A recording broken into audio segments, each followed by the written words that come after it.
तो आज हम आपके लिए ऑप्टेटिव सेंटेंस पढ़ाएंगे। ऑप्टेटिव मीन्स आप जानते ही हैं, इच्छावाचक होता है और सेंटेंस मीन्स होता है वाक्य। ऑप्टेटिव सेंटेंस मीन्स होता है इच्छावाचक वाक्य।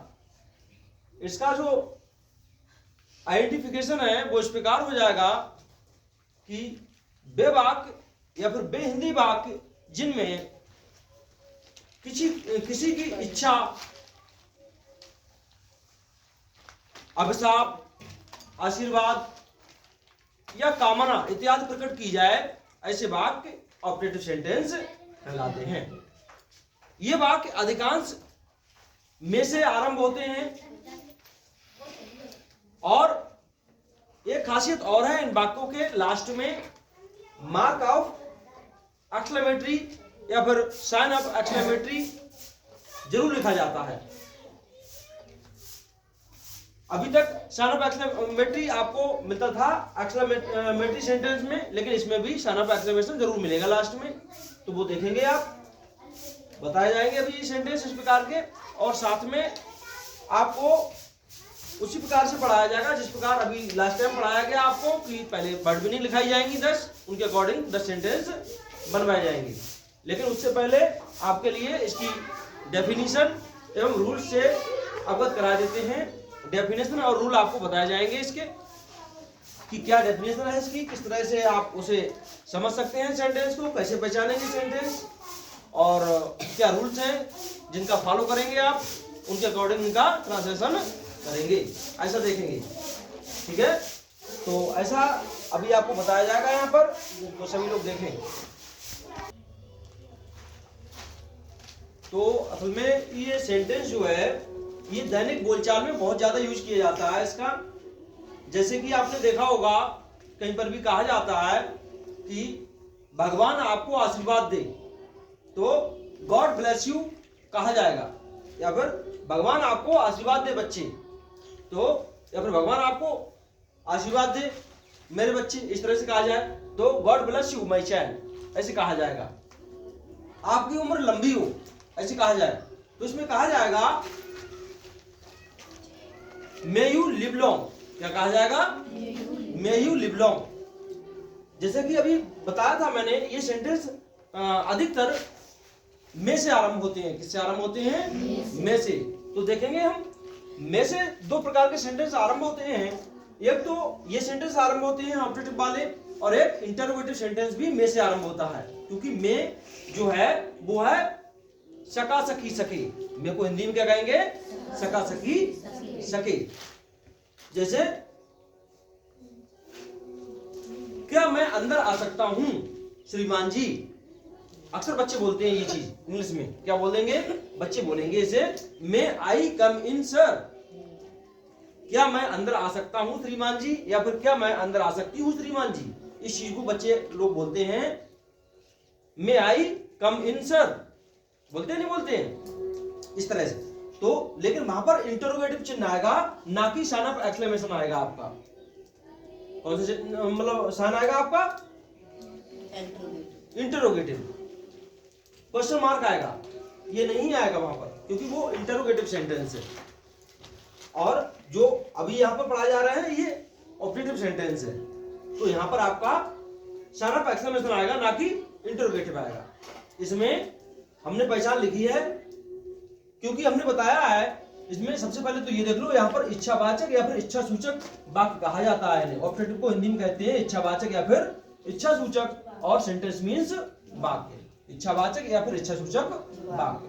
इसका आइडेंटिफिकेशन इस प्रकार होगा, पहचान, वे हिंदी वाक्य जिनमें आशीर्वाद, शुभकामनाएं, अभिशाप, श्राप, इच्छा आदि प्रकट की जाती है, और इन वाक्यों के अंत में साइन ऑफ एक्सक्लेमेशन, विस्मय बोधक चिन्ह, जिसे ऐसे लिखा जाएगा, इस प्रकार से अवश्य लिखा जाता है। मतलब ये चिन्ह जरूर लिखा जाएगा लास्ट में, तो आप समझ जाना कि ये कौन सा सेंटेंस है?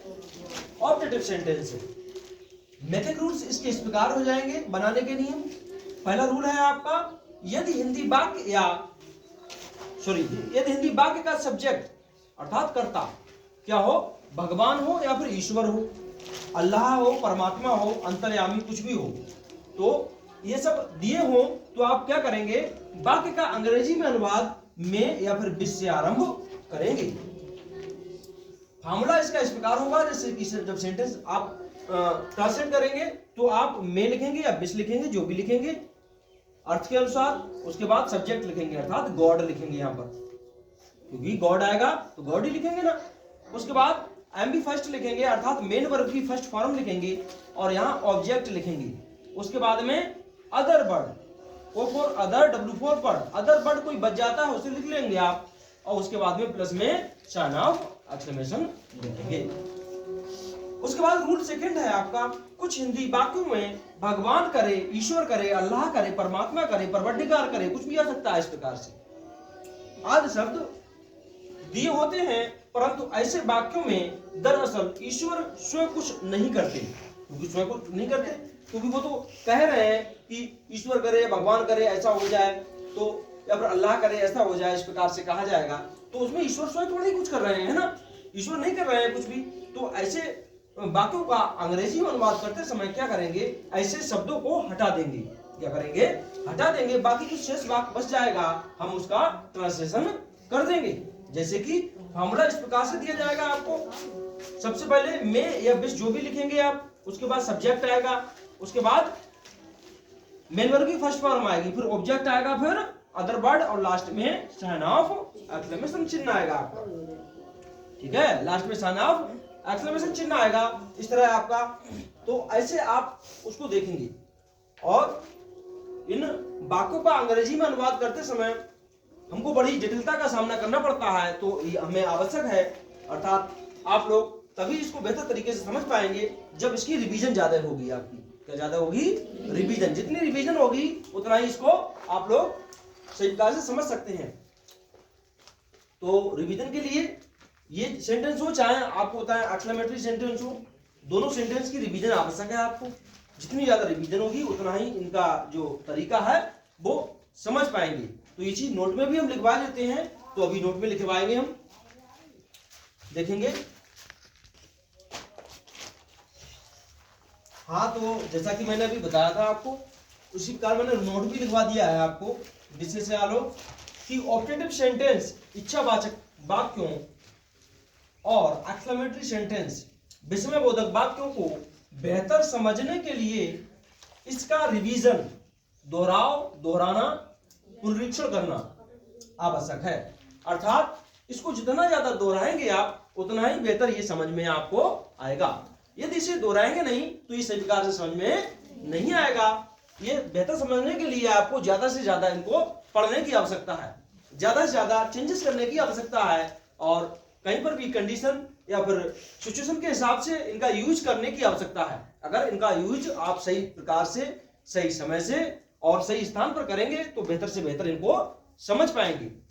अन्यथा की स्थिति में ये सेंटेंस मस्तिष्क से उड़ जाएंगे आपके। इसलिए मैं रिक्वेस्ट करूंगा आपसे कि ज्यादा से ज्यादा इनके लिए पढ़ें और ज्यादा से ज्यादा समझें, और रिवीजन तो छोड़े ही नहीं किसी भी कीमत पर, रिवीजन तो करते रहें। जब भी ये निकल जाएंगे पढ़ने के बाद, आप जब आगे बढ़ जाएंगे इनसे हम, तो फिर भी आप इनको बार बार देखते रहें, पढ़ते रहें, कंठस्थ करते रहें। अगर ये याद नहीं करेंगे तो आप भूल जाएंगे और बाद में फिर से उतनी ही ज्यादा मेहनत करनी पड़ेगी जितनी की आपने अभी की है। तो ऐसा ना करें और बेहतर तरीके से आप लोग इन्हें याद करते रहें। तो इसके बारे में जो 10 सेंटेंस और 10 वर्ड मीनिंग दी जाएंगी वो नेक्स्ट डे दी जाएंगी आपको। तो प्लीज नेक्स्ट पार्ट जरूर देखें वीडियो का, और कृपया चैनल के लिए सब्सक्राइब करें और press bell icon. Thank you.